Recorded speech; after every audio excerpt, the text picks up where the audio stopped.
பார்த்தீங்கன்னா அதுல கதாநாயகன் யாரு? பெரிய புராணம் பத்தி உங்க எல்லாருக்கும் தெரியும், பெரியவர்களுக்கு தெரியும். அடியவர்களுடைய வாழ்க்கையை சொல்லக்கூடிய நூல். அதுல கதாநாயகன் யாரு? கதாநாயகன் இல்ல, கதாநாயகர்கள் 63 அடியவர்கள். வில்லன் யாரு? வில்லன் யாரு? நம்ம சிவபெருமான் தான். வீடு வீடா போய் அடியவர்களை சோதிச்சு அழ வச்சு புள்ளைய கறி சமைச்சு கொடுன்னு கேட்டு படிக்கும் போது ஐயோன்னு இருக்கும் நமக்கு.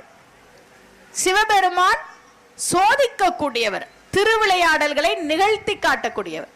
அம்பாள் எங்கே வித்தியாசப்படுகிறாள்னா, அவ சோதிக்கவே மாட்டா. அவளுக்கு என்ன பேருன்னா அவ்யாஜ கருணாமூர்த்தின்னு பேரு. காரணமே இல்லாமல் தன்னுடைய பக்தர்கள் மீது கருணையை பொழிபவள். அதுதான் அம்பாளுக்கும் சிவபெருமானுக்கும் இருக்கக்கூடிய வித்தியாசம்.